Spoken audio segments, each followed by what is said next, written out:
Welcome to the Washington Watch News Desk. I'm Zachary Gohl with today's top stories. Now that we're a few weeks removed from the 12-day war between Israel and Iran, the fog is finally lifting.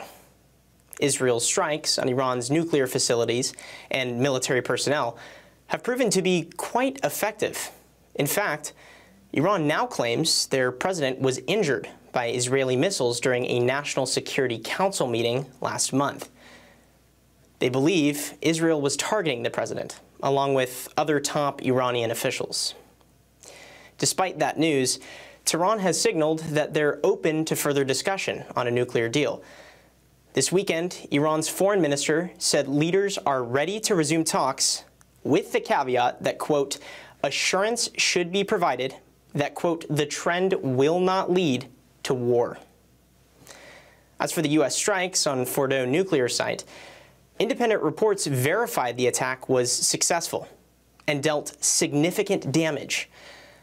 However, there is still some uncertainty as to the extent of the damage inflicted, since, according to Iranian authorities, no one has been able to access the facilities to survey the destruction.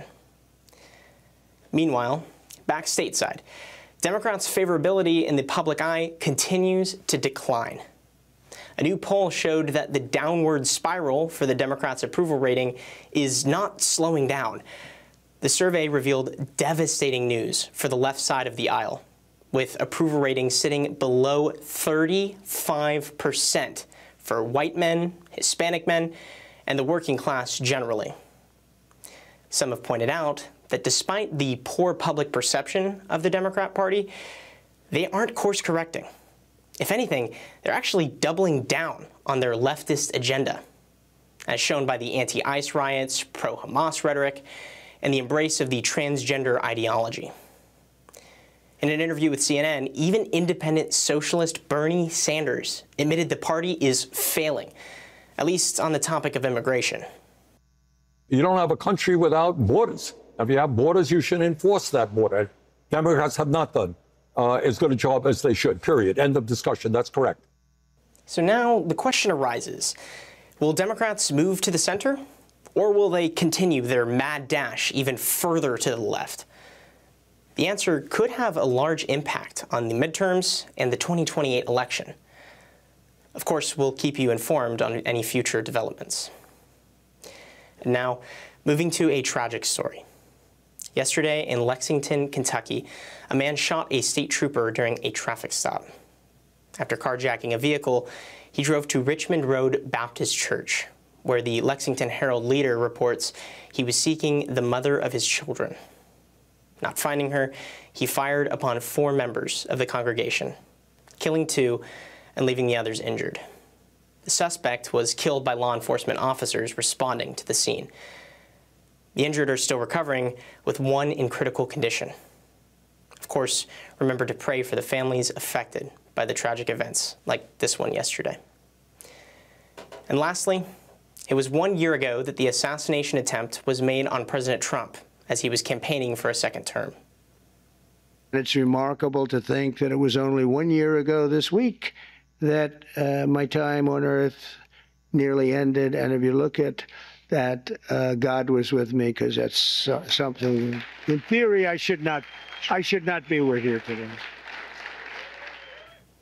Now, as we reflect 1 year later, it's important to recognize God's hand of protection and providence upon our nation. We need to continue to pray for the presence of the church to restrain the evil that seeks to cause harm and wreak havoc. Let's also continue to pray for President Trump's safety and the safety of all our elected officials. And those are today's headlines. I'm Zachary Gohl. You can dive deeper with the Washington Stand at washingtonstand.com. Better yet, download the Stand Firm mobile app and watch this and other news. Up next is Washington Watch with Tony Perkins. We're back tomorrow with more stories that matter.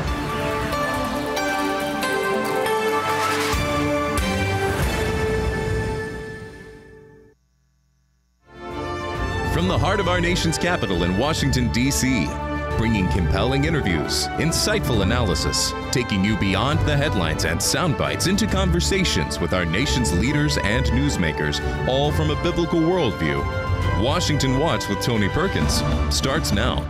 DOGE has found like $2 trillion of waste, fraud, and abuse over the last 20-some years. $190 billion of cuts that they would like to make through wasted contracts and NGO grants. So this is a chance for Republicans to stand up and do what we said we were going to do. Surely 50 of us can do the right thing. That was Kansas Senator Roger Marshall earlier today discussing the rescissions bill now before the U.S. Senate, a bill that would roll back funds previously allocated under President Biden.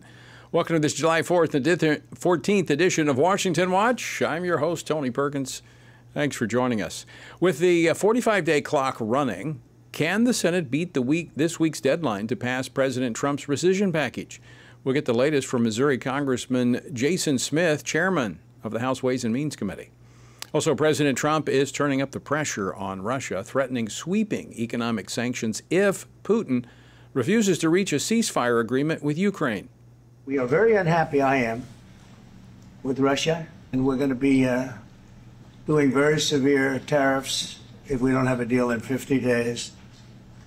Tariffs at about 100%. You'd call them secondary tariffs.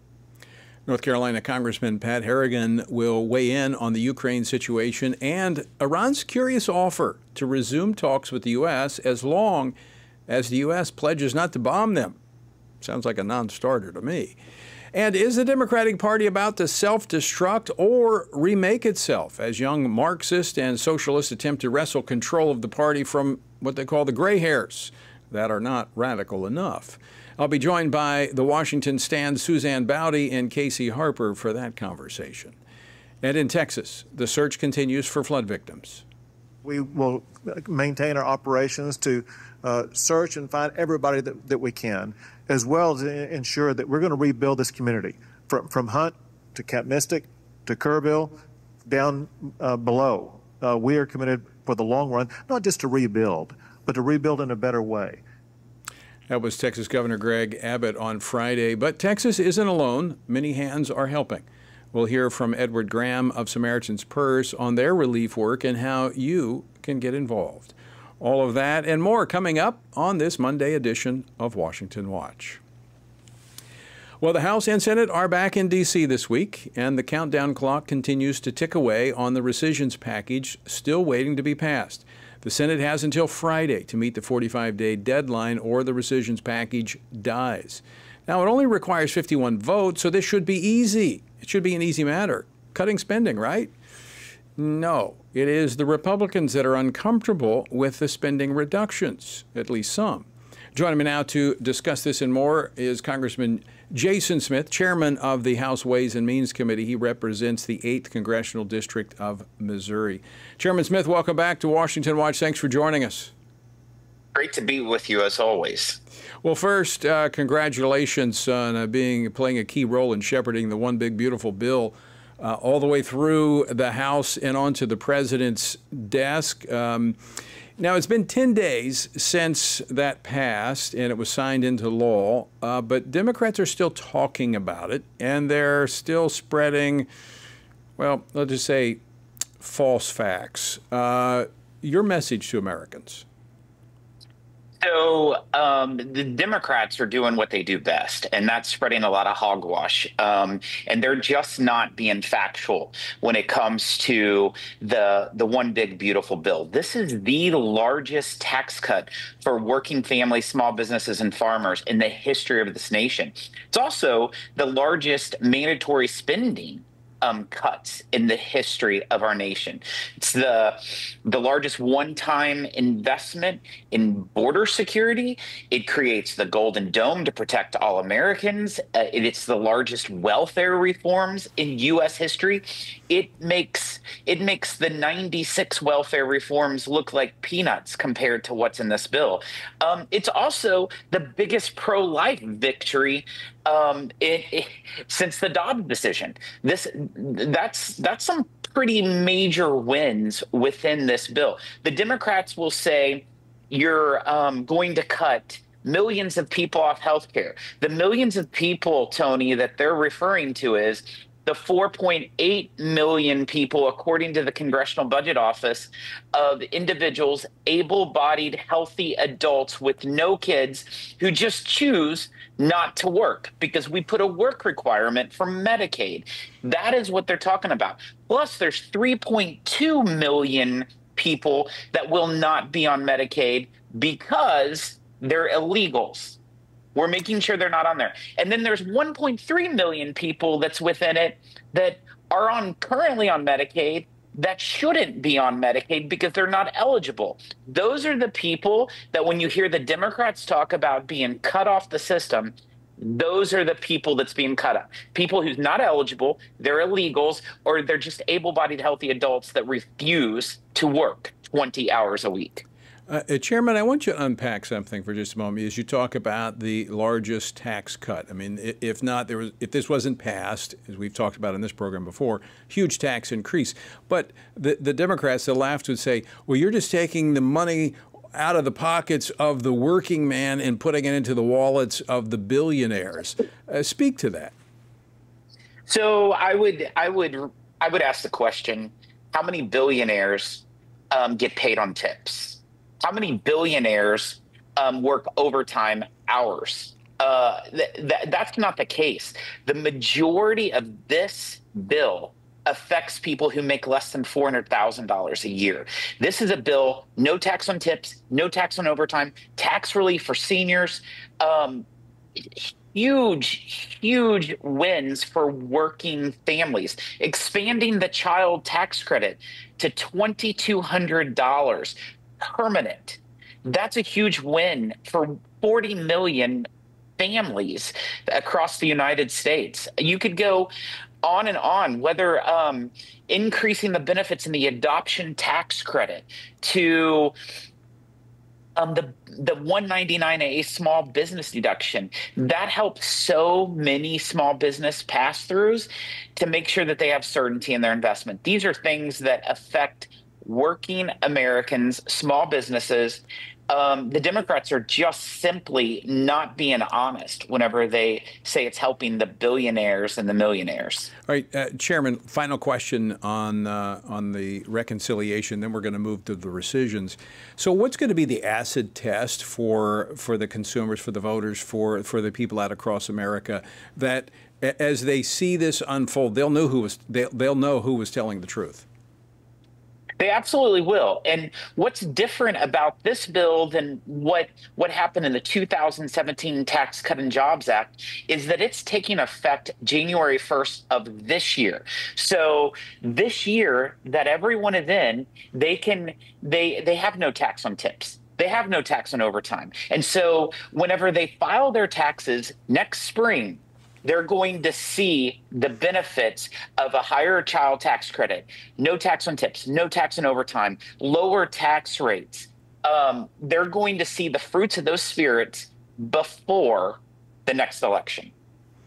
Good enough. We'll be watching. And there's nothing that you feel more than when you get your check and you see that the government's hand is not in it. That's a pretty good acid test. All right, let's talk about another fiscally prudent move initiated by the Trump administration, approved by the House, now sitting over in the Senate, and it's a part of the 1974 Budget Act, which allows for the administration to kind of claw back, if you will, money that was previously allocated. $9.4 billion in this first rescissions package. House passed it. It's over in the Senate. They have till Friday to approve it. But there's some Republicans that are getting a little timid about cutting. You know, Tony, we had those same issues a couple weeks ago in the House of Representatives when we were trying to pass the rescissions package, but they got there. This is a very common sense, fiscally smart rescissions that the administration has asked Congress to do. The House delivered. I sure hope the Senate will deliver. This shows how difficult passage of the one big beautiful bill was. Because of these razor thin majorities in the House and the Senate, we cut $1.5 trillion in the one big beautiful bill. This is a rescissions package of $9.4 billion. They should be able to deliver on this. I hope the Senate follows through.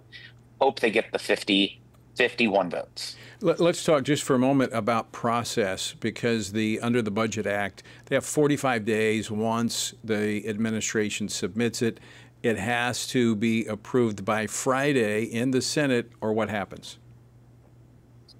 Or it would have to be another proposal. It's within the guidelines they have within the 45 days to do. That's why we acted several weeks ago in the House of Representatives, and they just need to get the job done. Are you concerned that they'll do something similar to that they did on reconciliation? They're going to wait to the 11th hour, approve it after they amend it, make changes. There's some that want to restore funding to NPR, some that want to restore funding to PEPFAR, and send it over at the last minute to the House, where the House has no options but to approve it.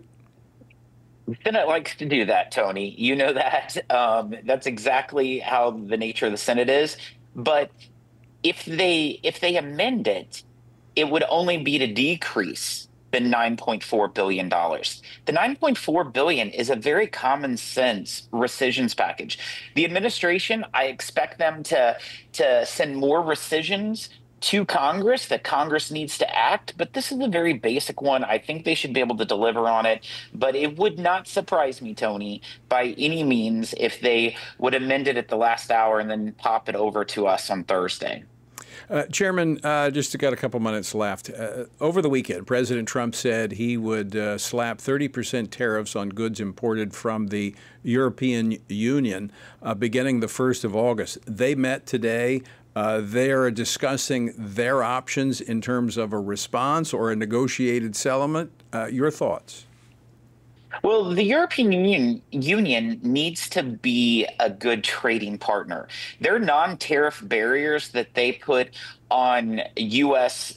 products, U.S. agriculture products, is absolutely unacceptable. And let me just give you a couple notes. The country of Honduras, 10 million people. They purchase more pork from the United States than the entire European Union combined, which has a population of nearly 450 million.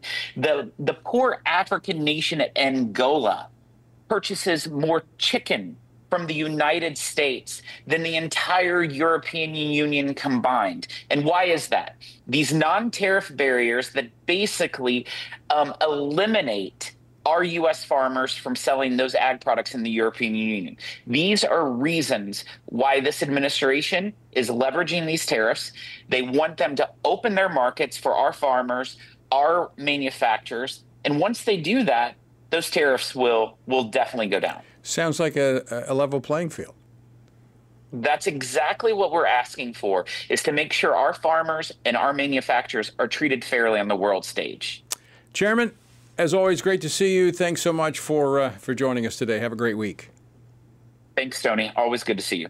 All right, Chairman Jason Smith, Ways and Means Committee Chairman from Missouri. All right, when we come back, North Carolina Congressman Pat Harrigan joins us to talk about the latest White House announcement concerning the war in Ukraine. We're also going to talk about Iran's offer to restart talks if we promise not to bomb them. Don't go away.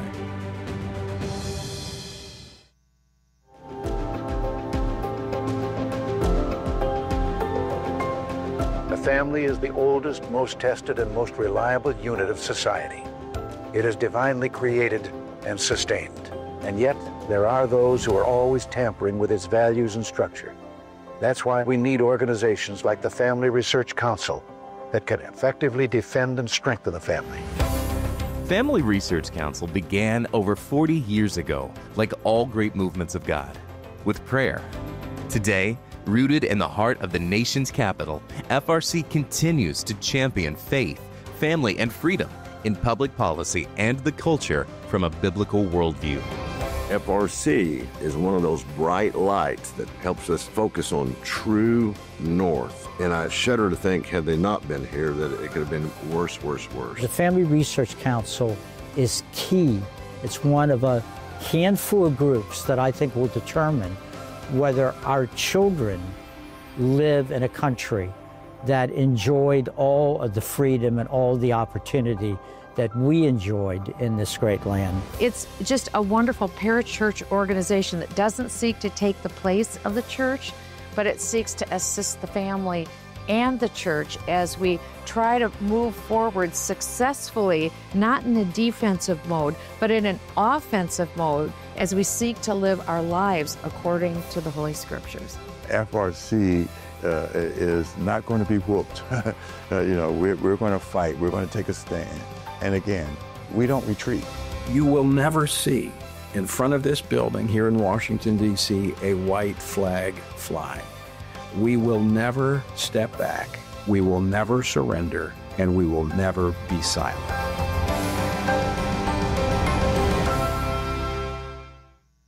Hello, friends. This is Tony Perkins. You know what? We just finished our 21-day Family Bible Challenge through the book of Matthew. And if you joined us, I pray that it has already borne fruit in your life and in your home as you place the Lord and His Word at the center of your home. Now, our journey through the Bible doesn't end here, though. The challenge was a part of our Stand on the Word Bible reading plan. And from here, we're going to cover the rest of the New Testament. And now that we finished the book of Matthew, let me ask you, would you consider joining us for the rest of the journey through the Word of God?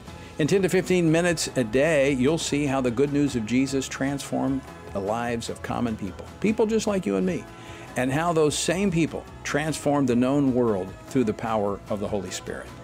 I invite you to continue the journey with me and discover the life-enriching power of the Word of God. Visit frc.org/Bible for our reading plan. That's frc.org/Bible to learn more.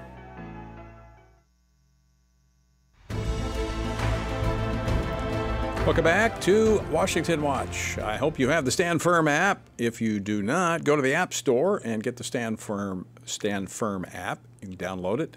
That way you can have Washington Watch with you no matter where you go. You can also have access to the Washington Stand, our news and commentary from a biblical perspective. And it's pretty much cancel resistant. So when the left starts flipping switches, you can still get Washington Watch. All right, earlier today, President Trump made a major announcement regarding the war between Russia and Ukraine. During an Oval Office meeting with the new NATO Secretary, General Mark Rutte, the president announced that he was giving Russian President Vladimir Putin 50 days to reach a peace deal with Ukraine or face steep secondary tariffs on Russia's trading partners. He also shared that our European allies plan to buy billions of dollars U.S. military equipment to be transferred to Ukraine, replenishing the besieged country's supplies of weapons. This is a big turnaround from what we saw just weeks ago. Joining me now to discuss this, Congressman Pat Harrigan, a member of the House Armed Services Committee as well as the House Science Space Technology Committee. He represents the 10th Congressional District of North Carolina, and he is a former Special Forces in the United States Army. Congressman Harrigan, welcome back to Washington Watch. Thanks so much for joining us. Tony, it's always great to be with you. Thanks for having me. This is kind of a big shift, I think, where it looks like President Trump has finally run out of patience with Vladimir Putin. Perhaps. I think it's definitely an inflection point in the conflict, but I don't know that that inflection is actually moving our strategic interests forward. I think that President Trump has negotiated what's really a fantastic business deal for American defense companies. I don't know that it changes the overall strategic trajectory of American strategic interests vis-a-vis Ukraine. I think that this has really turned into a quagmire. I think we all understand that this conflict is not one that President Trump started. It has fallen to him to finish, and he's tried to finish this conflict in earnest. But a very recalcitrant Vladimir Putin simply doesn't seem like it's in Russia's best interest to end this conflict. And now that requires a different American response, which I think President Trump is very understanding of at this point in time. But certainly it's an incredibly dynamic situation. Well, you used the word quagmire, and I don't think any American, at least not very many, want to get sucked into another failed military engagement where we do not have the political will to finish. But there's economic levers. The president making reference to sanctions in the Senate. Lindsey Graham, South Carolina, introduced really steep secondary sanctions on those who buy Russian oil, trying to put the squeeze on them. Really kind of a model that was utilized with Iran back when President Obama was in office, that brought them to the table to negotiate over their nuclear program, at least initially.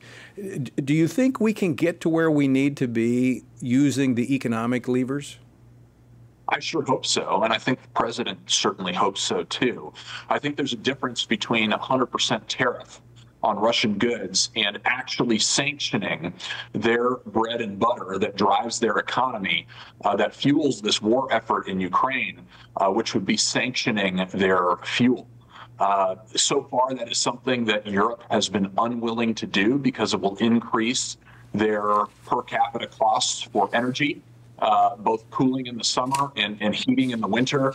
I think that's something that the president should push 100% here, because at the end of the day, if you want to starve Vladimir Putin's military, you've got to cut off their revenue stream. Gas and oil is the way to do it.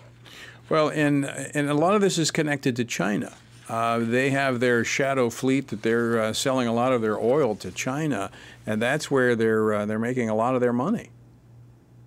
There's no question about that. And if you look at what President Trump did by allowing China to continue to purchase Iranian oil, I think we can only come to the determination that that is to actually continue to put pressure, downward pressure on the price of Vladimir Putin's oil and his gas as well. And so, look, the president is taking a very wise, full spectrum approach to this. We unfortunately are just in a situation where, as we learned at West Point, the enemy always gets a vote. And just because you want to end a conflict does not mean your adversary wants to end it.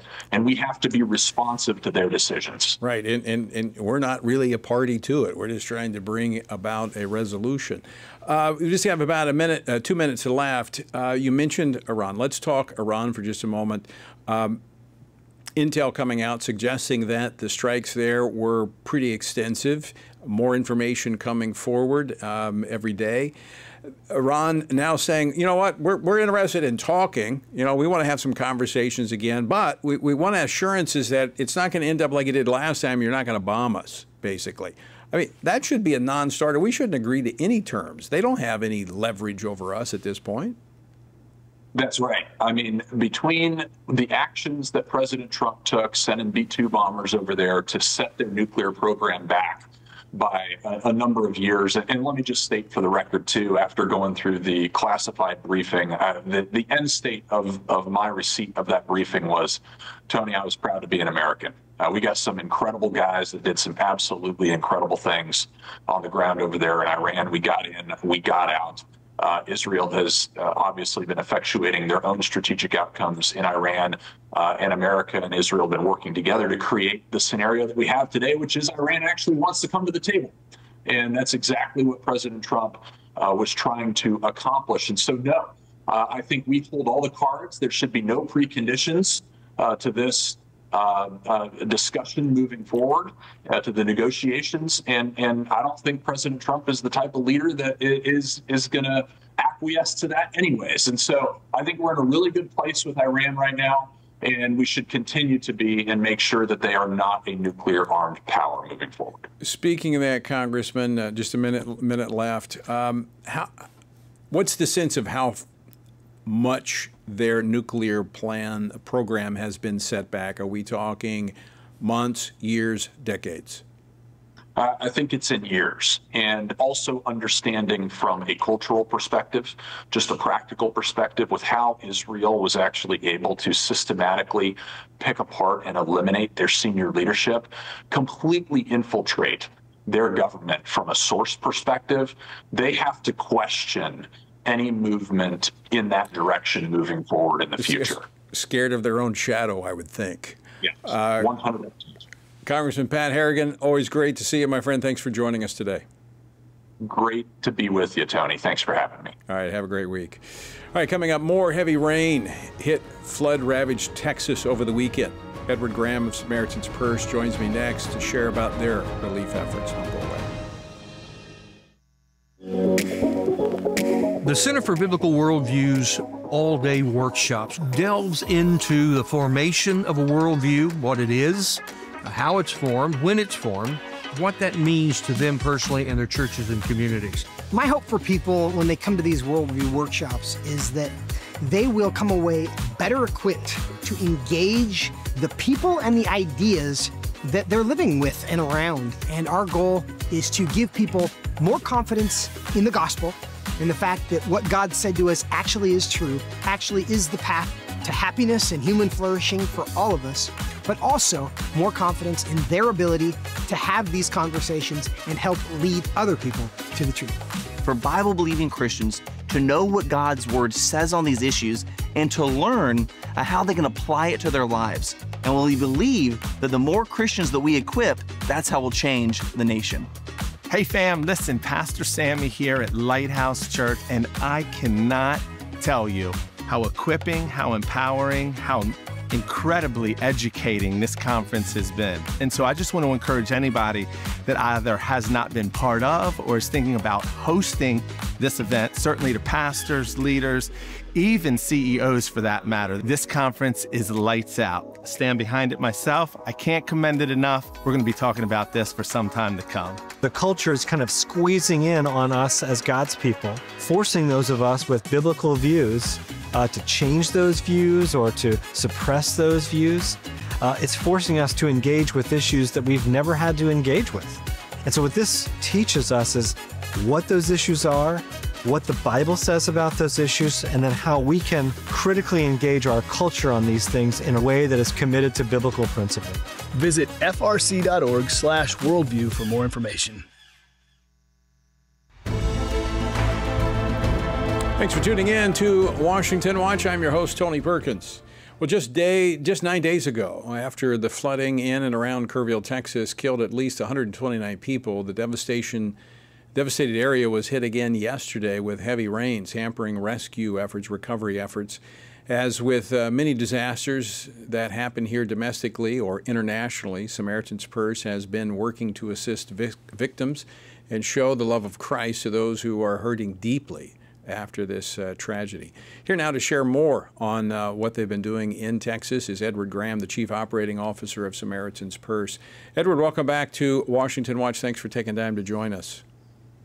Hey, Tony. Thanks for always having us on. Appreciate highlighting what's happening in Texas. Well, this one's getting a little more attention, and the attention is staying focused on it because of the tragic loss of life of these young girls. But you were there on the ground last week, and Samaritan's Purse has been there almost since the water first started to recede. Give us a sense of what you saw there. Yeah, you know, the destruction is unbelievable. As you said, there's so much hurt and pain there.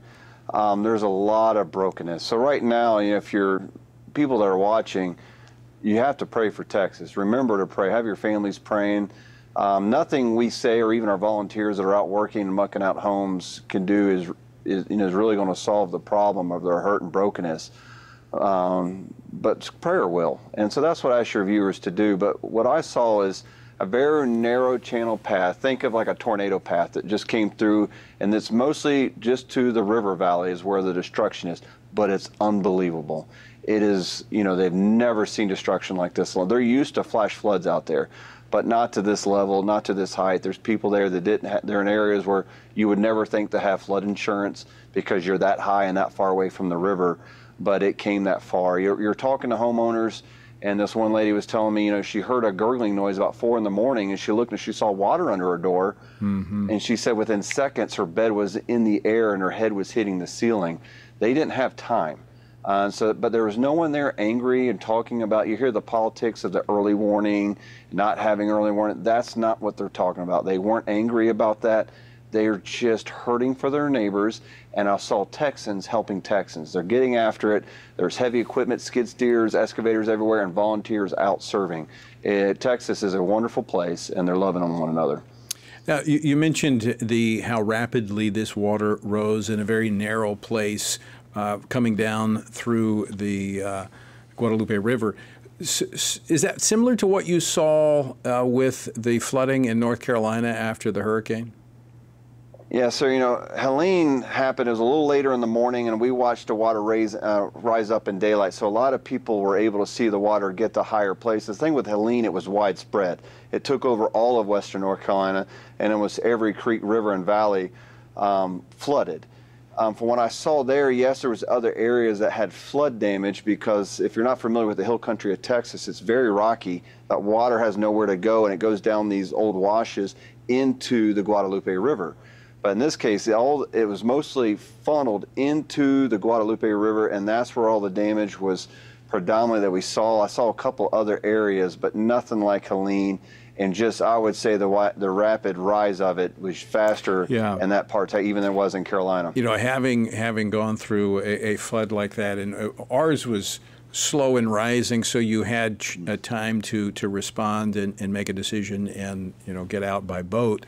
But in the middle of the night, when you're disoriented anyway, because you're asleep, and all of a sudden you see water coming up like that so rapidly, there's very little warning that could have been done to alert these folks to this. So it is. Yeah, there was very little warning. And I need to be careful. Those people that live in parts of North Carolina where it did rise, I mean, there's places that entire communities were destroyed. Asheville, on the backside of Mount Mitchell, it was rapid. So, every storm's different, but to the person that lives it or the people that lost, it's horrific. Yeah. And so, I'm very careful when I talk about and compare storms. Everyone's different, and everyone has their challenges.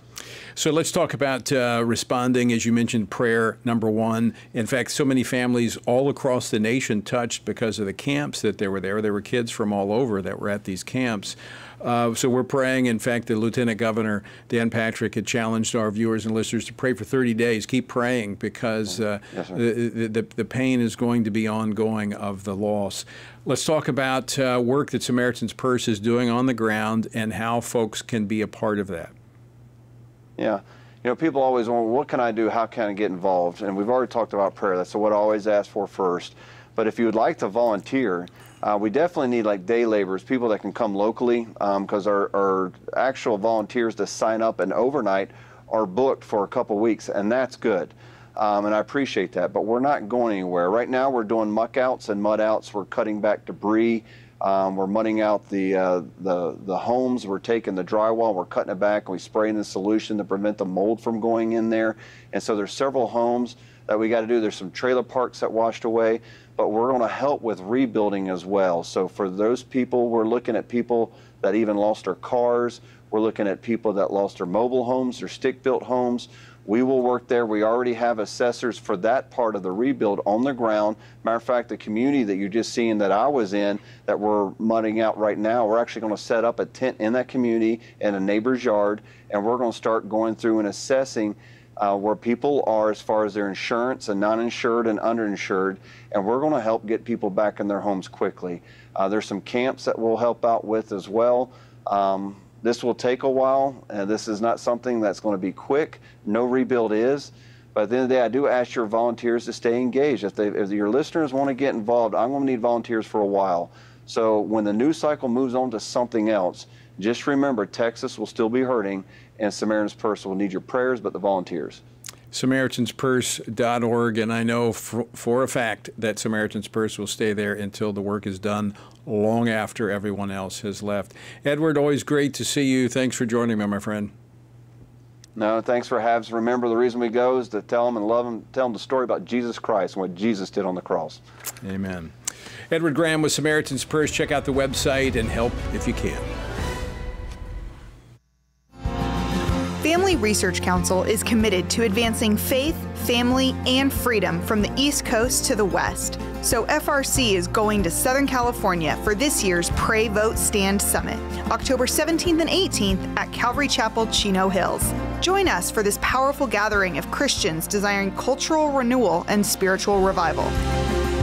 The Pray, Vote, Stand Summit brings together Christian leaders, issue experts, and government officials for a time of prayer, inspiration, and action. Together, we will seek God's guidance for our nation and engage in meaningful discussions on the intersection of faith, government, and culture. If the spiritual foundations and the cultural walls of our nation are to be rebuilt, we all have a role to play. May we each find our place on the wall as we build for biblical truth. Register now at PrayVoteStand.org. That's PrayVoteStand.org.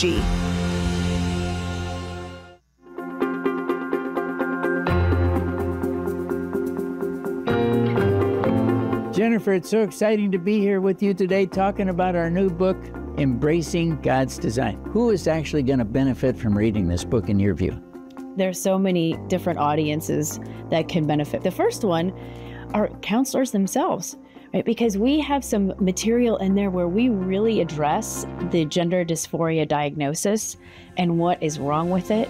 We have information for people who are wanting to go back to embracing God's design for their life. This is really magical to have the therapist and the individual who suffered come together and write about why this is happening and why we're seeing this. And we brought all of that experience to the table. We want to see people walking in the fullness of who God has called them to be and not a false identity.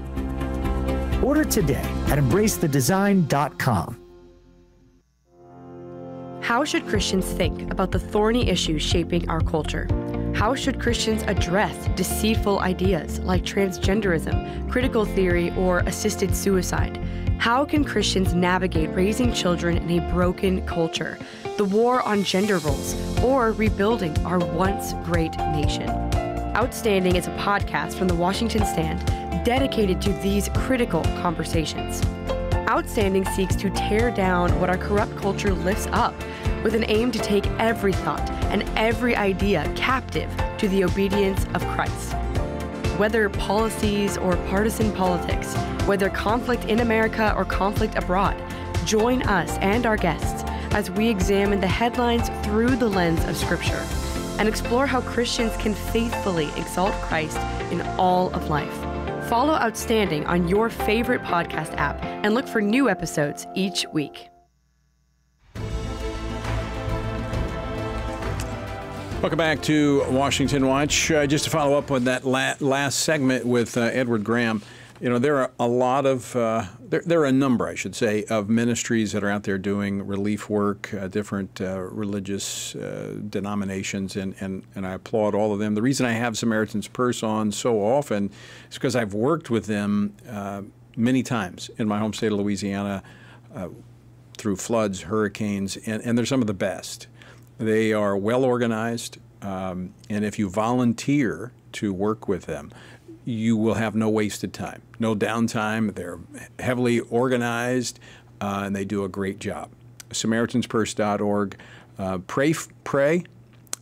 You can give, and you can go. SamaritansPurse.org. Highly recommend them. I've worked very closely with them many times. Also, coming up October the 17th and 18th. Go ahead and mark your calendars now because it'll be here before you know it. The Pray Vote Stand Summit. All right, we're doing something different this year. We are going to Southern California. We're actually going to be at Calvary Chapel, Chino Hills, in Chino Hills, California. Pastor Jack Hibbs will be hosting us there. We'll be there October the 17th and 18th. So we're taking Pray Vote Stand on the road. Check it out, prayvotestand.org. Go ahead and register now. Our word for today comes from Luke chapter 12, where Jesus addresses a fear that often hinders believers from fully experiencing the life God intends for them. And I say to you, my friends, do not be afraid of those who kill the body and after that have no more that they can do. But I will show you whom you should fear. Fear him who, after he is killed, has power to cast into hell. Yes, I say to you, fear him. The fear of man is paralyzing. When we fear people more than God, we surrender to cultural pressures and we compromise our convictions. Jesus reminds us that earthly threats are temporary, but God, he holds eternal authority. That misplaced fear has consequences, as Jesus continues to say. He says this, for whoever confesses me before men, him the Son of Man also will confess before the angels of God. But he who denies me before men will be denied before the angels of God. The fear of man leads to the denial of Christ, but reverent fear of God empowers boldness, integrity, and eternal reward. Whom we fear determines whom we follow, so choose wisely. To find out more about our journey through the Bible, text Bible to 67742. Well, as I was talking about earlier in the program, this week the rescissions package is set to hit the Senate floor. And as I mentioned, it passed by, if it's to be passed by the deadline, it has to pass by Friday. Now, This package claws back billions of dollars in federal funding that have been going to public broadcasting, foreign aid, and various woke priorities, some of them in PEPFAR, as we talked about last week. But will Senate Republicans be able to overcome opposition within their own ranks? Well, joining me now to discuss this is Suzanne Bowdy, editorial director and senior writer at the Washington Stand, and Casey Harper, managing editor for the broadcast at the Washington Stand. Suzanne, Casey, thanks for joining me today on Washington Watch. Thanks Tony. All right, let me start with you, Suzanne, because, we've been hearing a lot from celebrities, pop stars, and even Christian influencers about PEPFAR, the president's emergency plan for AIDS relief. Give us an update on the status and what's at stake this week. Well, what's at stake is $9.4 billion in savings, as you outlined just then. And a lot of those savings are coming from aspects of this program that are absolutely woke and unnecessary. And what we're hearing, surprisingly, even from conservatives, or Republicans, I should say, not conservatives, and some members of the church, is that this is really threatening life-saving care in Africa, which is absolutely not true. In fact, on the contrary, what it's threatening are the woke programs. A tiny, tiny sliver of PEPFAR is what's included in this rescissions package, about $400 million, which is only about 5% of the program. And these are aspects of PEPFAR that the African countries themselves have objected to over time. Very pro-abortion, pro-LGBT cultural imperialism that the Biden administration instructed PEPFAR to start including when he was in office. This is just clawing back that and respecting the African nations who say, look, we come from a value system that supports life, that supports natural family. We appreciate all of your life-saving care, your health treatments, the education you've done in our countries, but we'd really like to stick to the mission at hand. And unfortunately, we're seeing some people like Senator Susan Collins from Maine who are saying this is terminating the entire program. Absolutely not true. Nothing in the rescissions package would terminate PEPFAR. This is a haircut, as you've said in prior episodes, and not at all threatening the program at large. It will continue. And unfortunately, for the country that puts no stock in in the media's credibility, they seem to be taking the headlines seriously that this is going to really impact PEPFAR's mission, and it's not. It's actually going to return PEPFAR to the mission at hand. All right, folks, we've got more on this on PEPFAR, but let me go ahead and give you this. PEPFAR, text PEPFAR, P-E-P-F-A-R, PEPFAR to 67742, because you need to weigh in on this like right now, because the Senate's going to be taking this up and amending it. Now, I want to unpack a little bit more about what Suzanne had to say, because, Suzanne, I dug into this last week pretty deep, because this goes back to 2003 when I actually came to the Family Research Council. So this is one of the benefits of longevity, is that you can remember these things. Well, most of the time you can remember the things that happened. But this was initially introduced with an annual allocation of $1.5 billion a year. And this was to address an emergency mainly in the Caribbean and the African continent dealing with AIDS. Well, it has ballooned to where the allocation last year was $7.1 billion for the year. So it's grown tremendously, but along the way, it's lost its mission focus, and now it's promoting abortion, LGBTQ priorities. And as you mentioned, this is just $400 million out of $7.1 billion. It's not even 6%. And no, I mean, how crazy. The Senate Republicans, not the Democrats, the Republicans are opposed to just dialing last year's allocation back less than 6%. This is crazy. And I applaud the Trump administration and Russ Vought over at the Office of Budget Management that is actually driving this. This is, as you said, a small baby step in getting this program back to where it where it originally started. I would add one caveat to this, Suzanne, and then I'm going to go to Casey, that the original plan, it was called an emergency. It was designed to hand this off at some point to those nations where they, through training and helping equip them, could take this over. we need to get out of this business. We need to help, and we need to leave. And we need to stop listening to people like Bono who are spreading lies and start listening to the African people. Can you repeat that? Can you repeat that? As a former U2 fan, former, emphasis on the former, yes, we need to stop listening to these people spreading lies and actually be intellectually curious enough to look at the bill, look at the language, and look at what Trump is trying to do. We need to be listening to the African people. You know, in 2023, when Biden started making these radical changes, 133 leaders from Africa, mainly religious leaders, wrote to Congress and said, hey, look, you guys need to back off from this woke stuff and get back to helping our people. They don't want it. No, they don't want it. Yeah, 15 countries were on that letter. And who are we listening to? We're listening to people like Russell Moore and Bono and Susan Collins, who obviously haven't read what the president is trying to do. Well, first off, people need to read the bill. They need to look at the track record of PEPFAR. And we actually have documents on that. We tracked it. It really, really got off track during the Obama years and then the Biden years. But I'll also add another Christian celebrity who has been out there. I guess she's still considered in that genre, Amy Grant.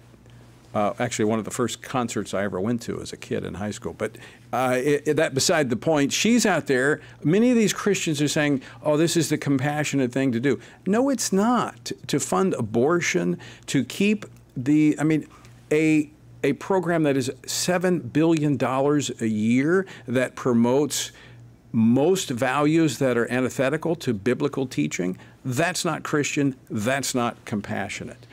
Okay. I got to get off my soapbox. Let's move on. Casey. All right. A Democrat super PAC, United the Country, Unite the Country is the name of the super PAC, released new polling. Tell us about this. Sure. I mean, this is a mammoth poll. If you're working in Democratic politics, you've got to be talking about this poll today. A couple things about it. One, as you mentioned, it's a Democrat poll.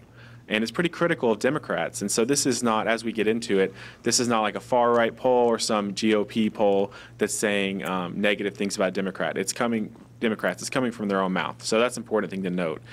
Secondly, this is polling people in battleground states, 10 battleground states, 21 battleground counties. And so these are the coveted swing state voters. We talk about them ad nauseum every election year.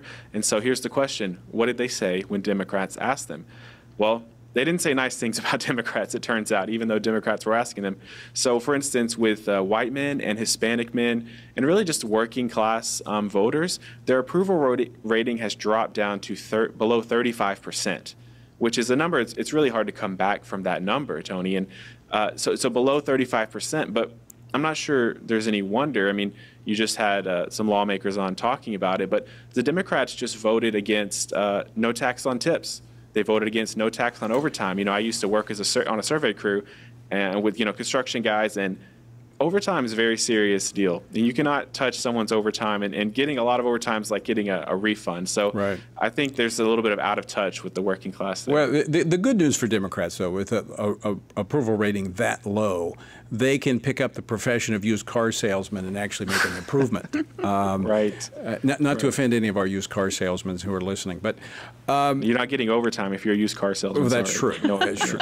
So let's unpack this a little bit more. But is the Democratic Party on the verge of imploding? Because you're seeing now these Marxists, like we have in New York, Mandani, and then we have these a lot of young people who are saying, you know what, I'm not waiting for these gray hairs to get out of the way. We're taking them out, and they're coming with a very, I wouldn't even use the term progressive. I mean, it is Marxist, socialist.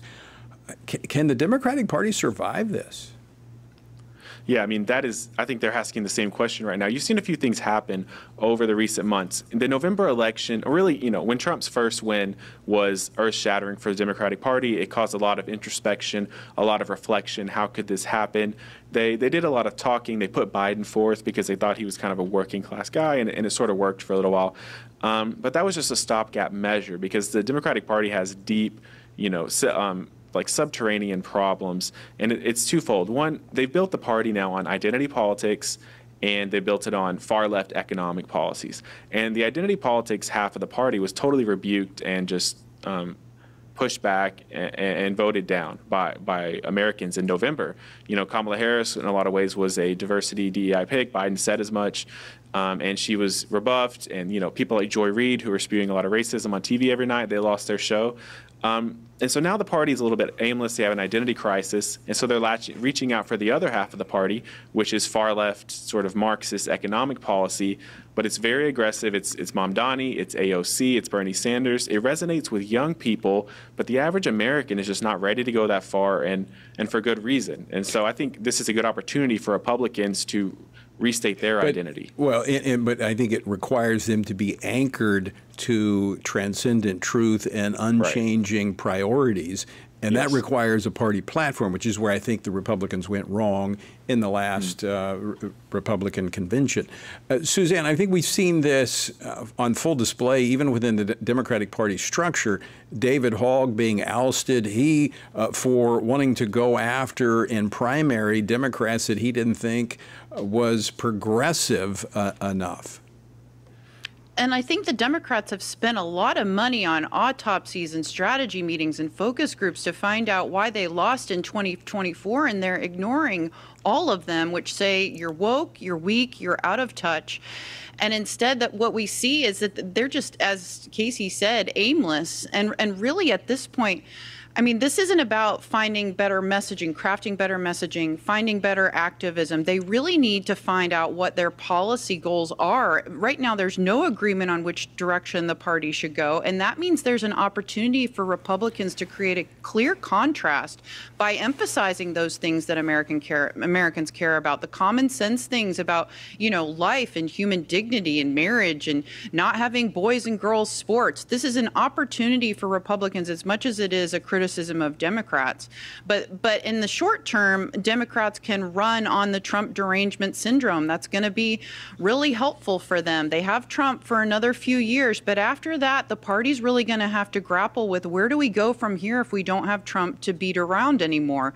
Right now, the party is about 35% optimistic about their future, down from 57 last year. That's a huge drop in confidence in the party, and a lot of it is because they have no direction. And once Trump is out of the way, I really don't know what they do if they don't come back and sort of have a reckoning within their party to move to the middle.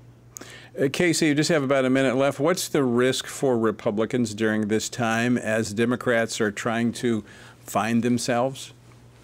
Yeah, well, I think sometimes Republicans get in a political bubble, and so when Democrats move far to the left, you know, they know these Democrats, and they say, oh, there's a new center, and so the center moves to the left, and so they feel a temptation to move to the left themselves, but they're actually doing sort of the opposite of what they should do. When people like Mamdani question things as fundamental as, you know, taxing based on race or property rights, this is this time to make the case as a Republican Party for who it is that they are, you know, property rights, rejecting woke politics, you know, traditional values, that kind of thing. And if they do that, I think they could be successful. All right, Casey Harper, Suzanne Bowdy, thanks so much for joining us today. Thanks, Tony. Thanks. All right, folks, and text PEPFAR to 67742 and weigh in. That's PEPFAR to 67742. Until next time, keep praying, keep standing, and keep voting when you have the opportunity. Washington Watch with Tony Perkins is brought to you by Family Research Council and is entirely listener-supported. Portions of the show discussing candidates are brought to you by Family Research Council Action. For more information on anything you heard today, or to find out how you can partner with us in our ongoing efforts to promote faith, family, and freedom, visit TonyPerkins.com.